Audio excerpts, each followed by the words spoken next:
So welcome everyone, and thank you for coming tonight. My name is Shireen Ash. I'm a librarian at the Corte Madera Library, and I'm pleased to welcome you to this program, to this exciting conversation with two very interesting and charming local authors.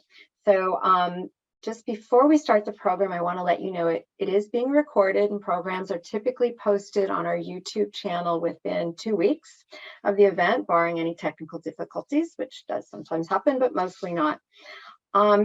There will be time for questions at the end of the formal interview. Please put any questions you have in the chat. I'll read them out at the end, and Stephen and Barbara will answer them to the best that they can. So with that, let me please introduce tonight's presenters. Barbara Graham is an author, essayist, and playwright based in Marin County, as many of you know. Her pieces have appeared in many magazines and websites, including Glamour, the Oprah Magazine, National Geographic Traveler, Psychotherapy Networker, Redbook, Self, Time, Utne Reader, Vogue, NPR, etc. So she's been published. In addition, she's been collected in many anthologies. Plus, she is the New York Times best-selling author of Eye of My Heart, and also Women Who Run with the Poodles, which was a national bestseller, and Camp Paradox, which is a memoir. In addition to that, she's written plays that have been produced off-Broadway at the WPA Theater in New York and at theaters around the country. So she loves all genres, apparently. Interviewing her tonight is her longtime friend and author and interviewer, Stephen Winn. He is a San Francisco writer, and his fiction and poetry have appeared in the Antioch Review, Colorado Review, Prairie Schooner, Southern Humanities Review, and many others. His memoir, Come Back Como, Winning the Heart of a Reluctant Dog, was translated into 9 languages. He's an interviewer for City Arts and Lectures, and in that capacity, he's interviewed Rita Dove, Tina Fey, Joy Harjo, Stephen Martin, John Updike, and many, many others. Apparently just this morning, he interviewed Jane Fonda. So he knows his stuff. So with that, I'm going to thank you all for staying mute. Put your questions in the chat, and I'll reappear on screen to take them when we're done. So you guys, you want to get started? Shireen, thank you so much. Thank you for that great introduction, and for all who have signed in for joining us in this conversation. I'm delighted to be conversing with my friend and very accomplished author of this great first novel called What Jonah Knew. You know, there's an old adage that you should never judge a book by its cover. However, it's exactly what we do when we go into bookstores. We look at the cover and we say, what's going on? So I'm holding this book cover up for those of you who don't have a copy. Why am I doing that, you ask? Inviting you to judge the book by its cover? No. This cover, maybe Barbara, you could hold it up a little bit while I'm talking about this so folks can see it. So on the cover, of course, is the title, and also this image of a child with this kind of wild hair and his fingers splayed and this flaring grass at his feet. It's an incredibly striking and vivid image. And maybe you can't see it so well unless you have the book in front of you, but embedded inside this child's silhouette is another figure, a mysterious, kind of unknowable figure. It takes a moment to register that. First of all, it's a wonderful cover, but it also gives us an entree into what this book does. The cover accomplishes what the book does in obviously in much fuller and more, adept literary terms. What this book is trying to do. It plants a seed of mystery right from the start. Who is this child? Who is that figure lurking inside of him? And Barbara has done, I think, a remarkable thing in opening the book by deepening that mystery without revealing it. So I'm going to ask Barbara if you would read what is really a kind of a preamble. It's just 2 pages at the very beginning of the book. Normally we've had you read something a little farther on, but we'll get to that in a moment.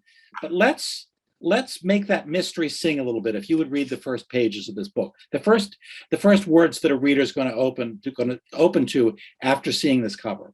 Okay, this is something like an epilogue. It's called Before. And I just want to say about the cover, I was blown away when this cover showed up because in the past books, you never like the cover and it goes through multiple designs. I was flabbergasted. So very happy, Rightly so, rightly very so. happy that you picked up on it. And Jane Fonda is a tough act to follow, but here goes. At first, it seems like a lucky break. Him pulling up in his tricked out truck with the big ass tires and honking just as the sky lets loose. It's pitch dark and raining so hard for a minute, I can't tell who it is. Hey, I say when he rolls down the passenger window, were you at the show? A lot of the time when I'm playing, I can't see who's in the house, especially when it's packed. He shakes his head. I had some business up here and was heading out when I saw you. You gonna stand there all night getting wet or you want to ride? If I weren't soaked through to the skin, I might ask him how he could tell it was me walking along this deserted stretch of road, the rain pummeling me like Noah's Ark. Okay, I say, if you don't mind dropping me back at the motel, it's only a couple of miles. No problem. Getting into the cab, I wonder what type of business he was doing all the way up here so late at night, but then I see a pile of scorecards from the truck. From the track, sorry.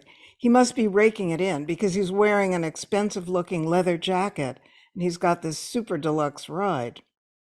Sorry to drip all over your seat, I apologize, but there's nothing I can do about it. I was so pissed off by what went down during the second set, I didn't notice the storm about to break when I left the club. I just wanted to get the hell out of there. The one night a producer shows up from the record company we want to sign with, we have our shittiest gig ever. He reaches behind him, then hands me a towel and says, I can drive you home if you want. Thanks, but I'm riding back with the band in the morning. Up to you. Just to be polite, I pretend to wipe my neck with the towel that reeks of dried puke, then drop it on the floor.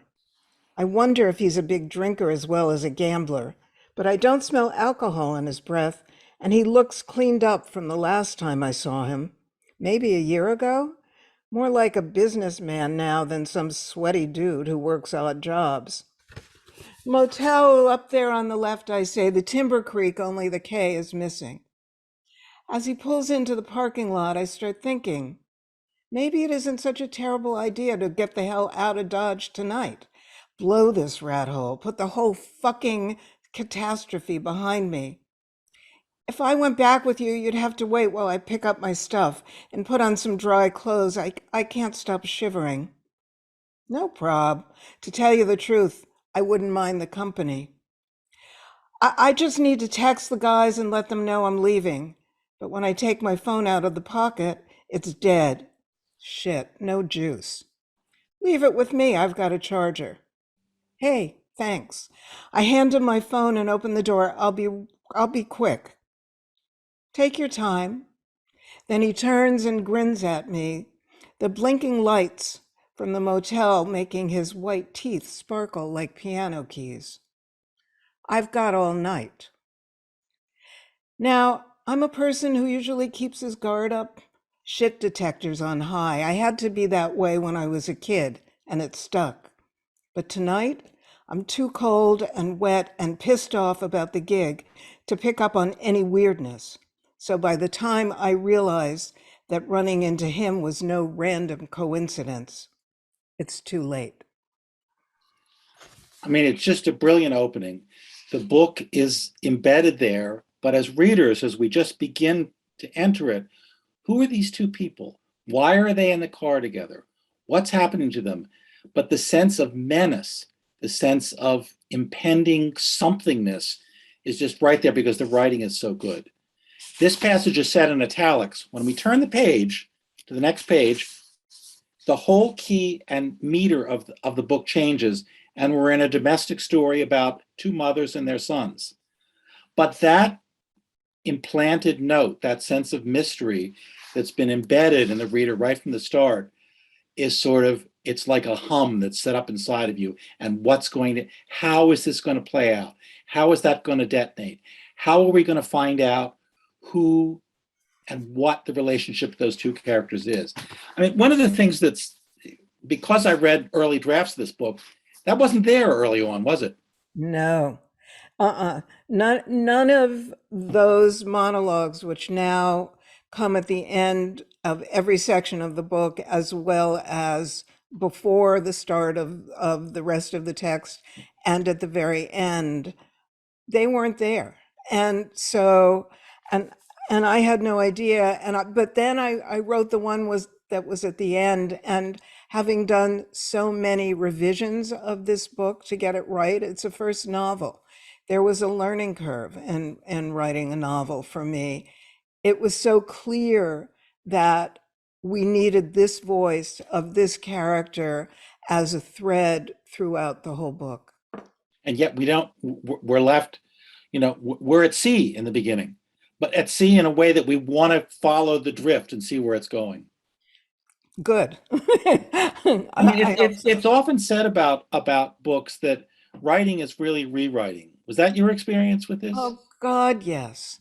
Um, so much so. I had the idea for this book many, many years ago. I made several starts that were just wrong. And then for various reasons, including moving across the country a couple of times and other work, I set it aside. But there's also something about timing. When the time is right to actually do something, then you can do it. And that was true with this book. And the pandemic helped, because I really was able to hold up. But it took a lot of time and life experience, really, for me to take all the various pieces that are in this book. This book is about loss and memory and inherited family trauma and consciousness. It kind of deals with all that stuff,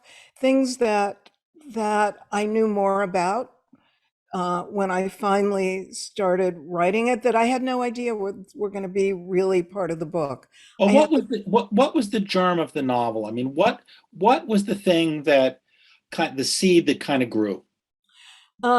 In mid 90s, I was living in New York. I was a contributing writer for Self magazine. I was assigned a story on past life regression therapy. Went to a workshop on it on the Upper West Side of Manhattan, lying on a mat in a church basement. And all around me, it was a hypnotic regression. All around me, people were having profound experiences. Zero. Nothing happened for me at all, except I was cold. And I felt like a real flop as a hypnotizable subject. So Were you skeptical going in? You were a journalist. You were trying to observe this, I was not a experience. journalist, but I was also a pretty open journalist. So Mhm. I wasn't completely skeptical. I just figured things would happen for other people, just not me. Mhm. And the experience confirmed that, but I had to write the story. So I made an appointment to go see Roger Woolger, who was a very well-known Jungian psychologist and who had led the workshop, and went up to his house, took the bus up to New Paltz, and he opened the door and I said, "I'm sorry, I apologize in advance. I will be your first failure as a hypnotizable subject." And then, he smiled nicely and I lay down on his sofa and, he did the same kind of relaxation thing, except this time, and I don't even know how it happened, I had some very deep, surprising experience of a memory or a vision of a woman I took to be myself being murdered during the Holocaust. And it was incredibly upsetting. And I mean, I sobbed on that sofa. It completely threw me for days. And yet I was a journalist trying to write this story, and I'd always been obsessed with the Holocaust as a kid, but who knew? So a few days later, a friend of mine in New York handed me a book by Ian Stevenson. And Stevenson was a psychiatrist at the University of Virginia Medical School who for many decades had been studying kids, young children who, as young as 2 and 3, had been talking about a past life from early age, saying things they had no earthly way of knowing at all. And these cases were mind-blowing. Most mind-blowing about the cases were their descriptions of their deaths, which were very graphic, very detailed, and traumatic for the most part. 75% of the cases that Stevenson and his team had studied these kids recalled dying suddenly, violently, traumatically, and many of them had phobias in the current lifetime attached to how they died. So this kind of blew my mind, this research, which confirmed all of which was serving the writing of the piece at this point. You weren't thinking about serving the writing of the piece. And also at the same time, I was listening to a lot of Tibetan Buddhist teachers talk, and they talk about, past and future lives the way we might talk about next Christmas or last Thanksgiving. I mean, it's just part of the vernacular. So kind of all of these things went together in my head in a sort of stew. And the idea for the book came, but not all the pieces of it, but the question, how would a mother feel if suddenly her child, she believes to be her one and only child, and I am the mother of an only child, a son, suddenly starts talking about another mom, another life? How weird and unsettling would that be? And that was the question that really triggered the book. Yeah, let's pull back and talk a little bit about kind of how the book is framed and how the narrative came to be, having been seeded by this exploration of this past life regression and the things that you were learning from reading the Buddhists. That's an idea. That's not a narrative, is it? I mean, Nope. and so the narrative got structured around these two mothers, Right. and who, ways we don't want to spoil for people, but we want to explain a little bit about how this works, that these two lives converge. Let's talk about who those characters are, Helen and Lucy by name, who they are and how they come to be the kind of superstructure of the novel, really. So I started actually with Lucy, who's Jonah's mother.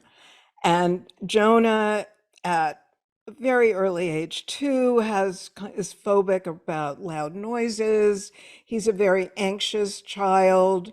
She wants to get to the bottom of what's causing this. They live in a very sort of privileged life. Jonah's father is a doctor. They live on the Upper West Side of New York. And so Lucy, who's a health editor at a magazine, really wants to get to the bottom of it. That's where I started. And then the other mother in the book is Helen, whose 22-year-old son, Henry, has suddenly disappeared. Helen is incredibly distressed and will stop at nothing to find her son.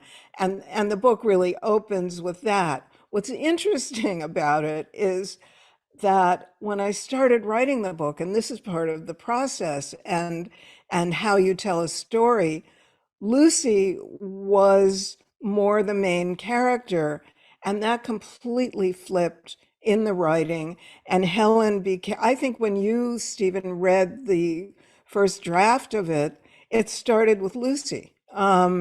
Started with Lucy and Matt up in Aurora Falls, which is the mythical town, kind of like Woodstock, where the book is set. Um, and it was wrong. And so in doing one of my countless revisions, I flipped the opening from Lucy to Helen, and it completely shifted the rest of the book. I mean, it sounds like a natural result, and it reads as good books do. They read as if they were inevitably written that way. And indeed, some writers do write their first draft pretty much the way the book comes out, and you sort of want to strangle them. But I mean, that shift, it's not to undersell it, that complete perspectival shift from one character to another. They're both still integral to the story, but to be able to do that, I mean, how did that come about? I mean, You it's have, yeah, you got to let go. You sort of, in a way, because I think I identified more with Lucy in the beginning, you having been a health editor or a health writer But yourself. yeah, I was a health writer and I wrote about psychology mostly for lots of magazines. And so she was very familiar to me.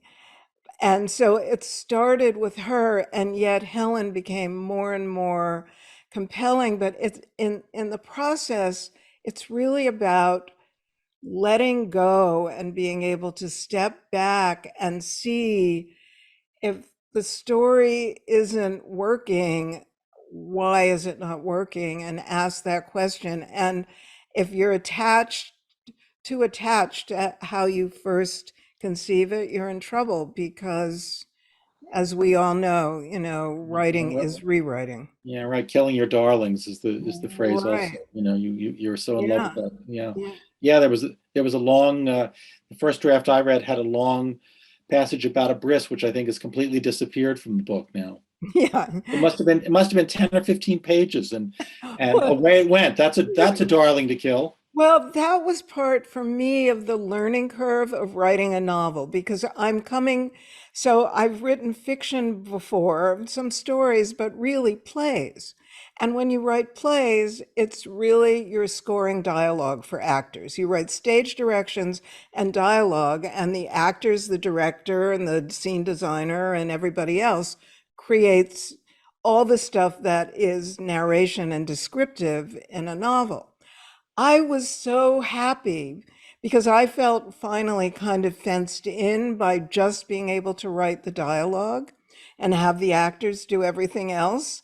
So I got so excited about being able to write all these detailed scenes of stuff that, interested me, but actually in no way advanced the story.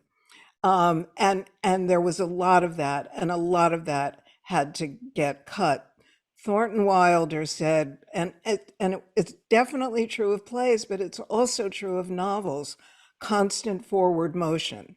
So as you go deep, you also have to move forward. And that's what I learned in the process of writing this book. Yeah. Well, one of the great, narrative, inventions that you make is the way you bring these two women together in a moment of crisis, which is when Lucy is up visiting Aurora Falls, thinking that she's just there for an idyllic little weekend. She's pregnant at the time, and it doesn't go the way she expects. Well, she's pregnant. Yeah, no, she wasn't pregnant. She got pregnant that weekend. But I mean, when she returns to Aurora When she Falls, returns to Aurora Falls, she's got Jonah. right? And Jonah's 4 years old, and Jonah's had panic attacks, night terrors. Lucy is really investigating inherited family trauma.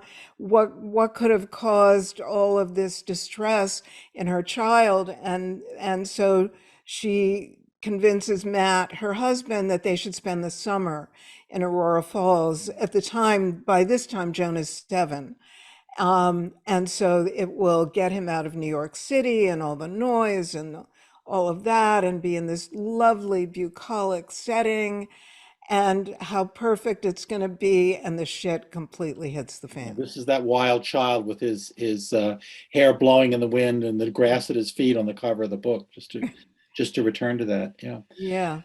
The book, we don't want to give too much away, but we're sort of giving a sense of what happens without revealing too much. But later in the book, as Jonah's experience, this sort of seeming to intuit or enter the life of someone else is being explored by everyone. There's a passage where, which is wonderfully written because it's both highly informative and highly fictional at the same time. It's a conversation with the Rinpoche. So explain, if you would, how this scene is set up, what a Rinpoche is, and maybe we'll set this scene up and you can read a bit of that passage as well. Sure. So they're in Aurora Falls, and suddenly Jonah seems to know They all being this. Jonah and his family, his mother Jonah and his family are in Aurora Falls, and which is where Helen lives, by the way. right, She runs the bakery there, and she owns the exactly, bakery. exactly. Mhm. And they've rented a house for the summer. And so Helen, Jonah and Helen's granddaughter, Lola, become friends. They I'm meet, sorry, just to back up one more thing, so we're clarifying. It's Helen's son who Helen's son who's missing. who's missing. Right. And so there's a day when Lola is with Helen and Jonah, they want to play together. They've met. It's Lola's mother is the realtor who rented them the house, and the kids met that day. And so the Jonah and Lucy come over to Helen's house, which is above the bakery. And suddenly Jonah starts saying all these things about Henry, Helen's son, that he has absolutely no way of knowing. Helen kind of goes white and faints. He has an immediate connection with Helen's dog that was her son's dog, who generally does not like males at all, as Stephen's former dog, Como, did not. That's where I got that. You steal from everybody. Right. Was Picasso said that, mediocre artists borrow, good artists, great artists steal, and so you're operating in a good tradition there. That was a little theft. And so Helen is in shock. Lucy's in shock. How does her son know these things? He seems to know about this missing young man that he couldn't possibly know. Well, as it turns out, by fate or accident or writerly design, Lucy's mother, who's been kind of a loose cannon, a somewhat negligent isn't quite the word, but mother when Lucy was young, and Lucy grew up in Point Reyes. That's where they lived. Anyway, her mother is living at a Tibetan Buddhist monastery very near Aurora Falls.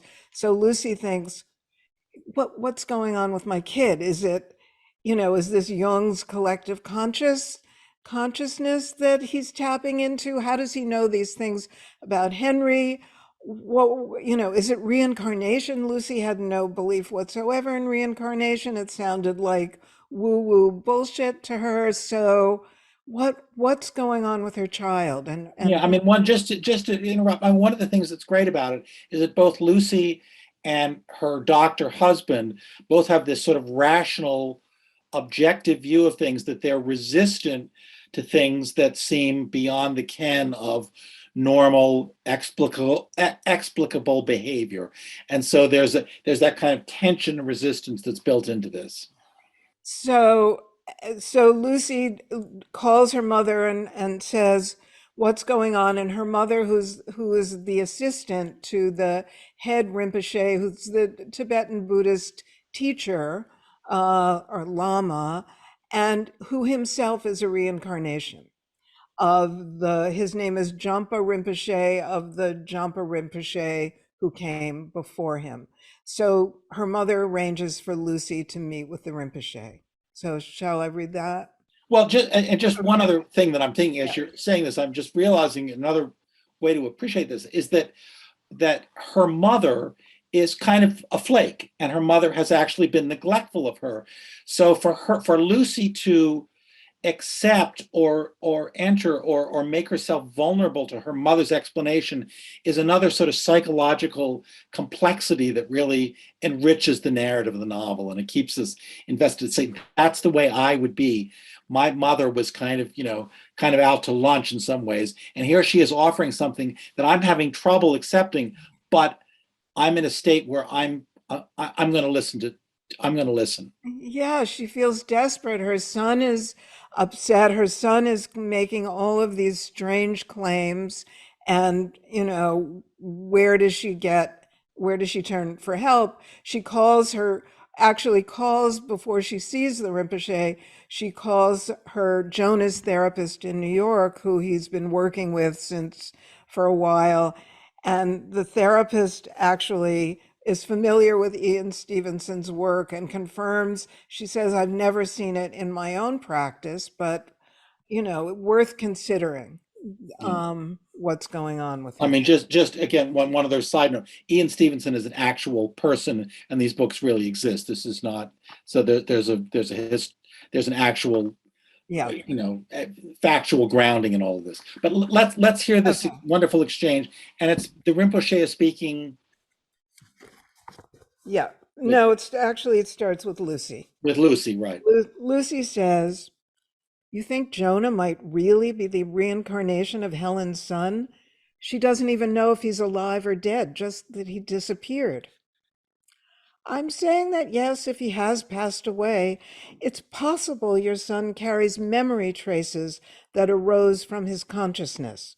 But to be clear, your son is not Helen's son reborn. There's a world of difference. Jonah is his own person with his own individual karma. I get that your religion teaches about karma and reincarnation, but in my religion, Judaism, the emphasis is on leading an ethical life, doing good here and now, and not worrying about what happens later. That's excellent advice. Ethical behavior in the present lifetime leads to a favorable rebirth. So you see, we're all on the same page. Yes, but I'm used to putting my faith in science, Lucy said. So is Jonah's father, who's a doctor. Controlled studies and all that. There's no way to prove that when the body dies, anything is left over. Inherited trauma makes sense because it's based in biology, genes that get passed down. But rebirth? How can you even prove it exists? You're 100% correct. Rebirth has yet to be established in scientific trials. But perhaps that's only because science has yet to catch up with what the Buddha realized over 2,500 years ago, and that is that everyone has had countless rebirths. Because of this, sages advise treating every human being with the same loving kindness you would show your own mother. Some even say that every person you meet was your own mother in a previous incarnation, so you'd better be nice. He chuckled.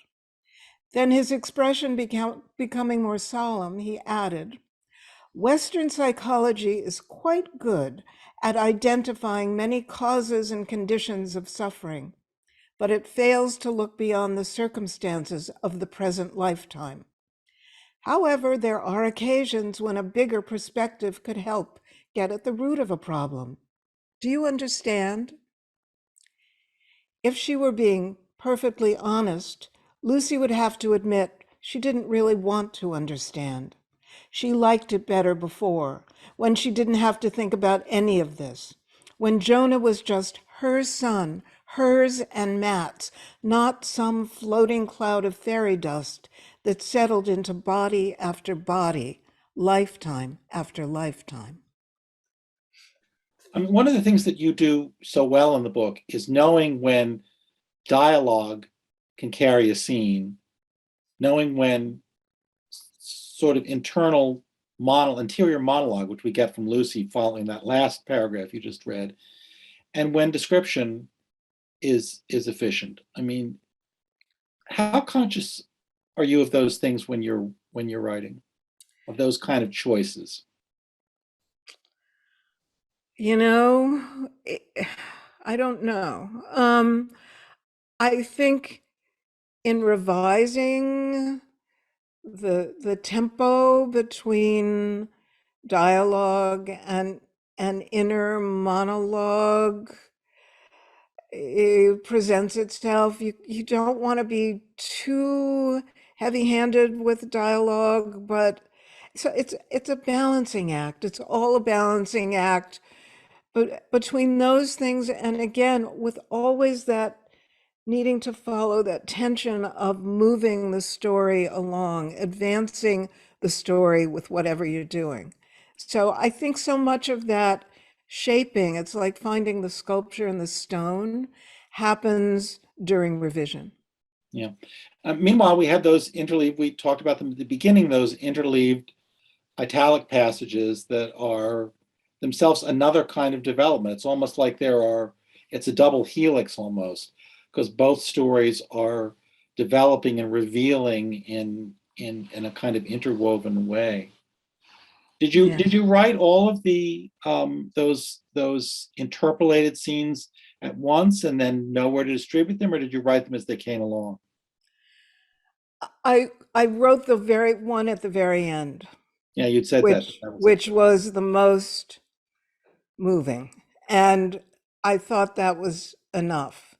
And then I And realized, you originally had that position at the end of the book as kind of an epilogue, or no, but near the end of the book. And at the end of the original end of the book that you read, I mean, it was again another one of those scenes where I had, you know, fun creating a scene that really was not necessary to telling the story. So that got chipped away. A whole forest of trees got, you know, knocked off with apologies to the forest in the many drafts I did of this book. And then it just felt really right to me to find that voice, the italicized voice, which is Helen's son. right. I'm going to just interrupt and invite those of you who are listening to we want you to participate as well. We've been talking for a while here, so please type your questions into the chat, and we'd love to hear. You know, there's lots we're not saying and lots that you're curious about. So please, we want you to contribute. Also, this is a multi-voiced conversation. Barbara, what else can you tell us about how the book came to its shape? What other kinds of discoveries did you make along the way of writing this book that brought writers often say not every writer says this, but many writers say that they are surprised and brought up short by their characters. It seems a curious kind of itself a kind of a mystical thing, but it happens, doesn't it? Magic. I mean, there's something that happens in the process. How I worked, you know, I made so many outlines and they were very good as just something to jump off from, but I almost never followed them. And, you know, there's a sort of, I don't know what to call it, a kind of alchemy that happens.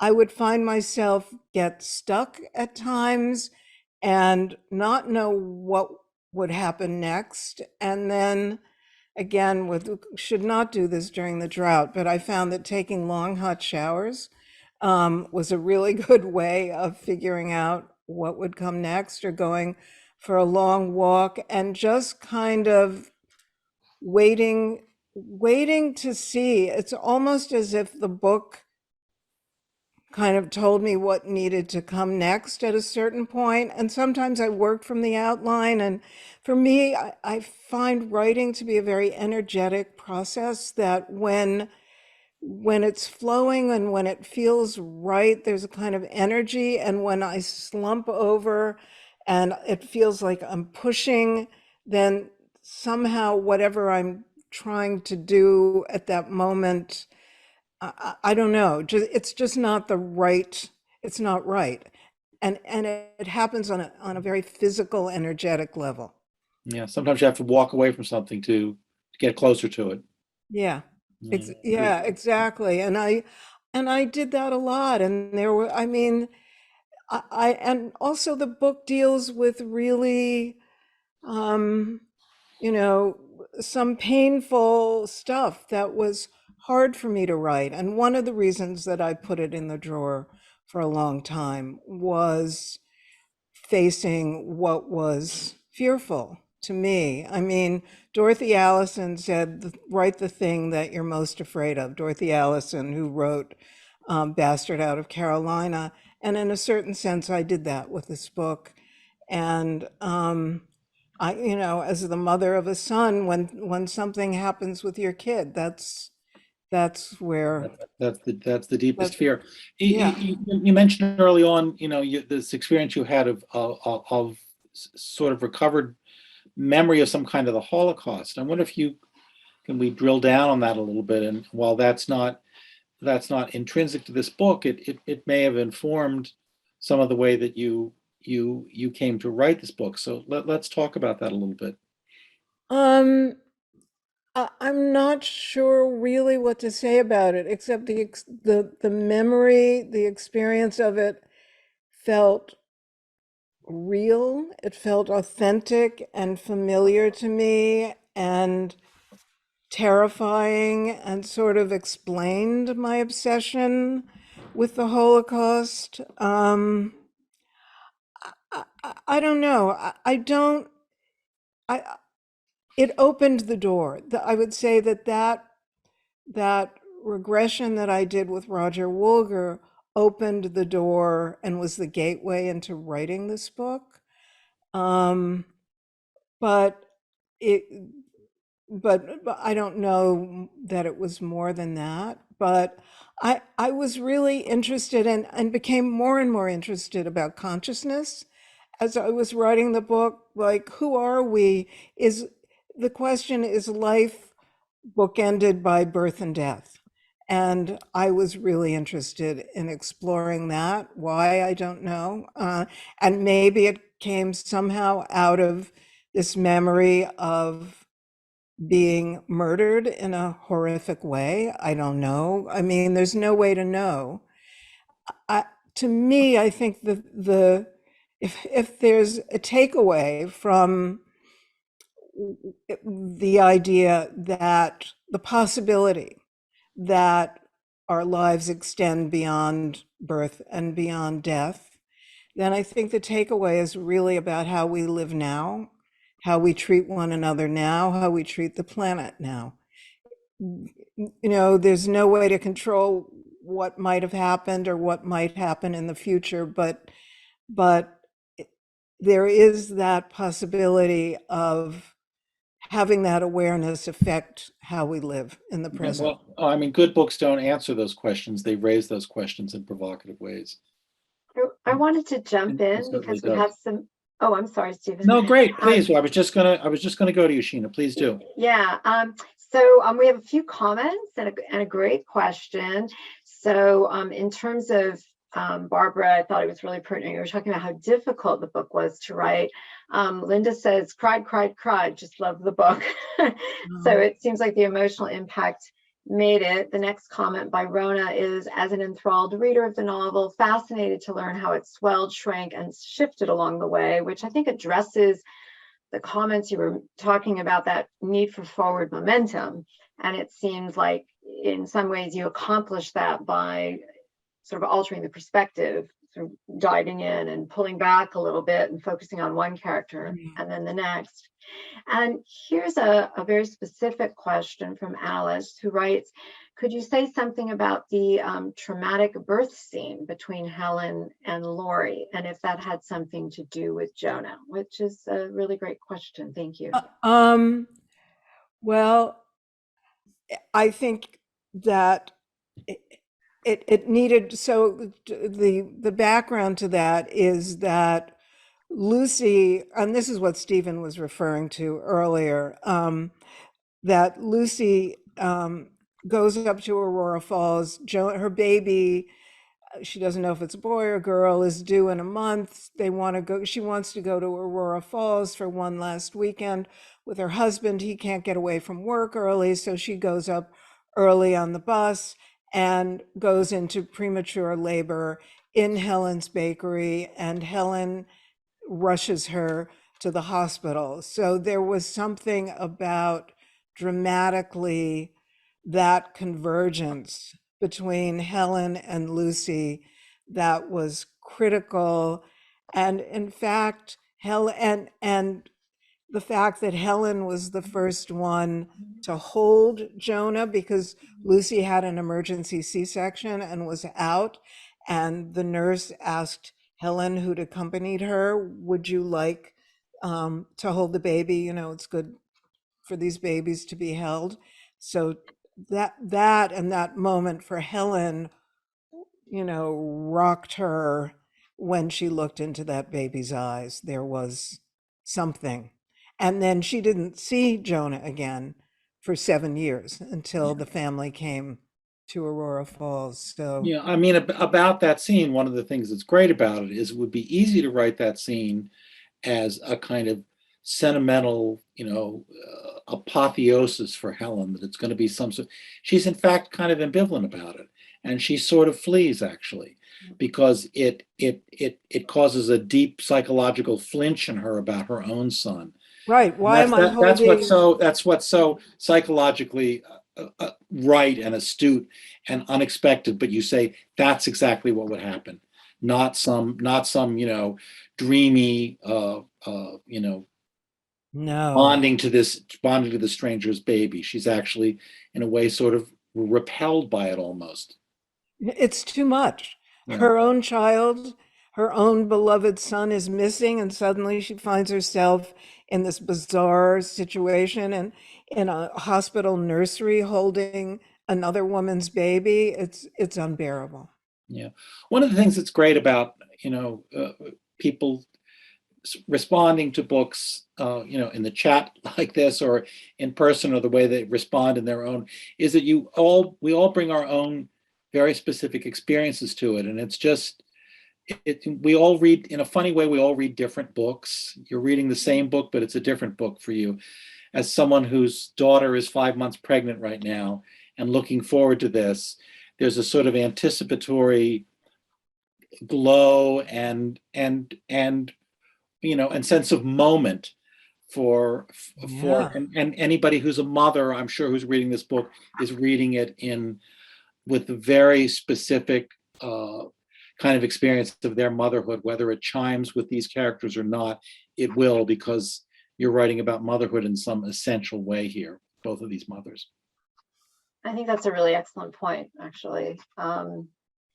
I felt true for me, but I wanted to jump. There is another question. It's a little bit process focused. So how long did it take you to write the book? Because you've talked a lot about the revision process. So I imagine it took some time, or you're very fast. No. I had the idea, the impetus to write this book in 1995 when I had that Self magazine assignment. And the next year I stabs at it and it didn't work. And then we moved, and then I did another book, and all kinds of stuff happened. And there was my own fear. So the fear really took up a lot of time, and it wasn't, but all those years, and it wasn't until I moved back to California, moved back in 2012, and in 2014 really began to start working on it in a more serious way. And then the pandemic. But the thing about this book is this book had me. It was not going to let me go. I have this cartoon, and I have it here. You won't be able to read it. I'm going to hold it up. But so it's an old New Yorker cartoon. You can see it's completely tarnished, the frame, and water stained. It's been on my desk the whole time I've been writing the book. It's a picture of a doctor and a guy in his underpants, his underwear, in the doctor's office. And the doctor is saying, I'm afraid that novel in you is going to have to come out. And honestly, that's how it was with this book. I had to write this book, for whatever reason. I feel I was given this story, or this story came to me that I needed to tell. And so it wasn't going to let me go. So really, that's a very long-winded answer. Maybe it was over a period of about 6 years that I really focused and finally got over the obstacles of moving and just went into the fear and also figured out how to write this novel. Well, as a friend and a friend who talked to other friends of Barbara, we thought, is she ever going to stop talking about this book and actually write it? Because it really 25 years is the more accurate accounting of how long it took. Yeah. It sounds like it really needed to simmer within you for a long time.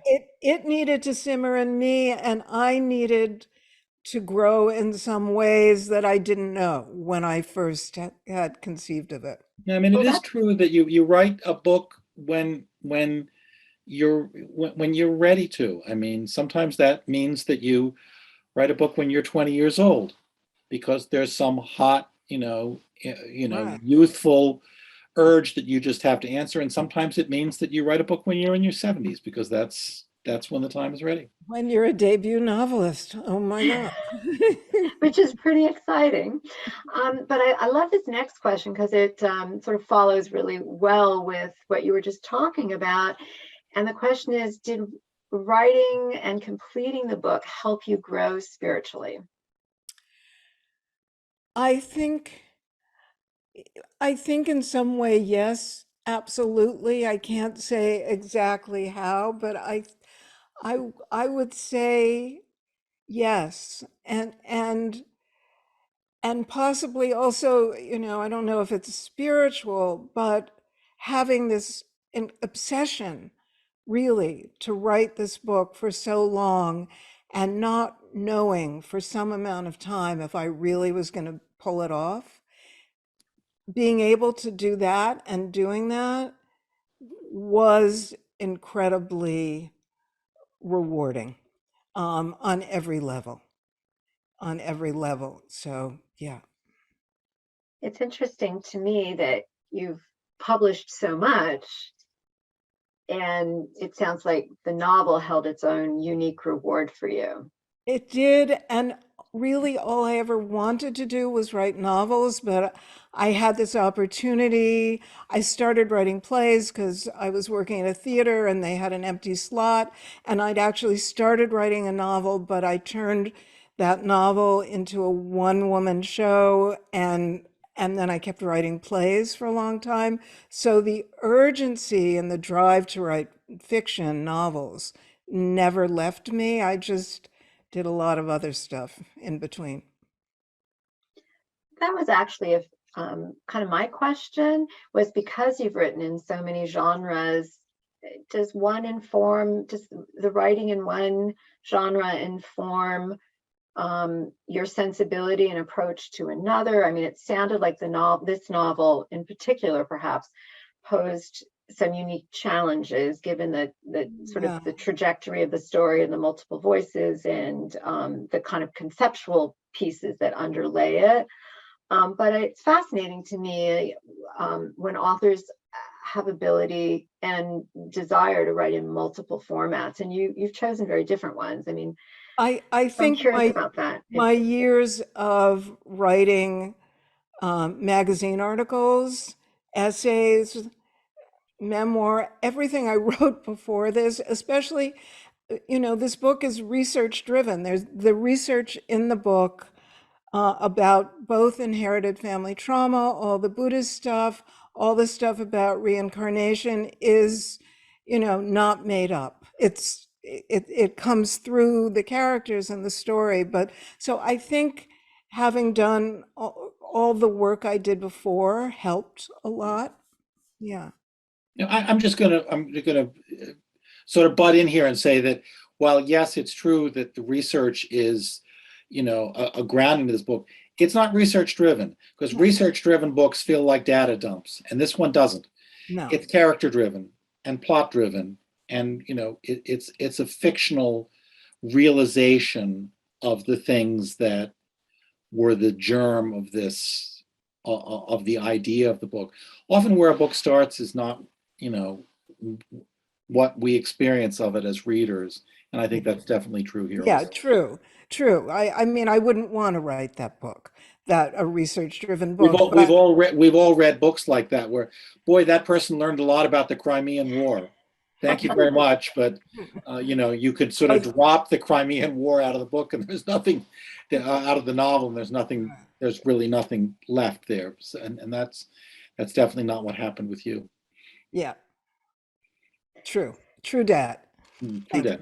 So I wanted to just make a quick call out for more questions. We're getting near the end of our time, and I just want to make sure everyone has the opportunity to be heard and get an interesting response from Stephen and Barbara.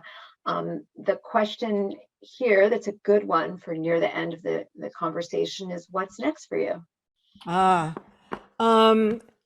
Another novel. Another novel that I would say, I mean, I'm really interested. Well, maybe it's another metaphysical murder mystery, but I'm not sure. Definitely, it's information. I actually spent the day reading today's background stuff for this book, and I'm really excited about it. And it's vague, but I like this. I like this territory. I like when real human confused people butt up against the wider world in some way or another. That really interests me. So anyway, it's information, but Well, one of the things that was challenging about writing a book is one thing, publishing and marketing a book is something else. And one of the issues was how to tell the public, tell the readers what this book is. And, publishers and marketers love categories. And this one, it kind of resists categories, doesn't it? It's categorized as a thriller, but it's not really that exactly. I mean, a novel of psychological suspense maybe is more accurate. I didn't try to do the thriller thing where every cliffhanger after cliffhanger after cliffhanger. Right, and you're breathlessly reading it, and character development doesn't necessarily go all that deep. Yeah, right. Yeah, Page Turner is often cited as a praise, but it's sometimes faint praise, I think. Yeah, or misplaced praise. Yeah. So there's a comment that just came in from Linda, who says she loved the fact that data like inherited family trauma is grounded in current and expanding research, so that you just didn't make the whole thing up. No, I did not. Yeah. It's really amazing, and actually, that was an incredibly happy accident. It's how novels and stuff gets written. I was helping a friend of mine with his book on inherited family trauma. Mark Winn. The book is called "It Didn't Start with You." It's an amazing book, and I was helping him as an editor. With his book, I had no plan to bring inherited family trauma into this novel, and suddenly it made so much sense. But that was one of those happy accidents that just happened during the process. I was going to comment on the term you use, metaphysical mystery. As a librarian, I could see really pitching that to people, that that it kind of a mystery with ideas, and I think that there's appeal to that. And so what's the Dewey Decimal for that? I think we'll have to create something. 831.68593 or something. Or LRC numbers. Yeah. Yeah, but your book's doing quite well, it seems. I mean, certainly if the usage at the libraries in Marin are evidence, they're all checked out and they're all in all formats, and they're waiting lists for all formats. So great. It's resonating. Great. And that makes me really happy as a dedicated user of the library. I'm so grateful to you, Shireen, and to the Marin County Library for inviting us to do this tonight, and the library support means a lot.